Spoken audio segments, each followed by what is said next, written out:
আসসালামু আলাইকুম সপ্তম শ্রেণীর প্রিয় শিক্ষার্থী বন্ধুরা, আশা করি তোমরা সকলেই ভালো আছো। তোমাদের গাইড এখনও হাতে পৌঁছায়নি।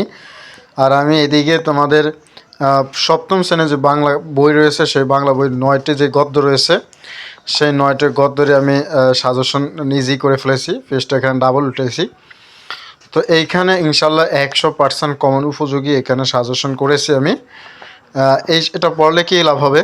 এটা পড়লে তোমাদের লাভ হবে, তোমরা যে এমসিকিউ রয়েছে এমসিকিউ অ্যান্সার করতে পারবা, এক কথায় উত্তরে অ্যান্সার করতে পারবা, প্লাস তোমরা অ্যান্সার করতে পারবা যে সৃজনশীল রয়েছে সেই সৃজনশীল অ্যান্সার করতে পারবা।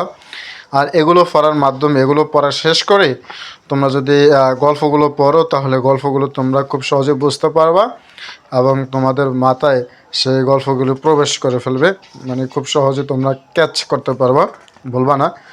তো এইখানে 11 পেজের আমি 13 পেজের টোটালি আমি কী করেছি, তোমাদের সেই যে গল্পগুলো রয়েছে সেই গল্পগুলোর আমি সাজেশন দিয়েছি। দেখো সাজেশন দিয়েছি, এখানে বলাই আছে উপরে 100% কমন উপযোগী।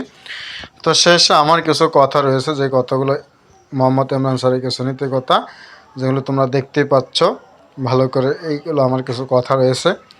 আর এই দিকে আরও কিছু কথা রয়েছে, যেটা সকল কাছে সব বিষয় 100% কমন উপযোগী শীট পেতে জয়েন হন মোহাম্মদ ইমরান স্যারের প্রাইভেটে। গণিত ইংরেজি বিষয়ে ভয় কাটাতে নিজে গণিতের মাস্টার হতে আর দেরি না করে অ্যাড হয়ে যান। যোগাযোগ দিয়েছে নাম্বার 2টি। বেশ দরবার লিখেছি, দেখো একাধারে গণিত লেখক, গণিত বই ঘাট চলমান লেখা চলতেছে এটা ইনশাল্লাহ। অবশ্য 24 পৃষ্ঠা লেখা শেষ। আর ফেসবুক আইডি এটা আমার, ফেসবুক গ্রুপ এইটা, এবং ইউটিউব চ্যানেলের ফেসবুক গ্রুপ আর ইউটিউব চ্যানেলের নাম একই। তো ধন্যবাদ সকলকে। যদি এটা লাগে তাহলে আমাকে ইনবক্সে জানাতে পারো।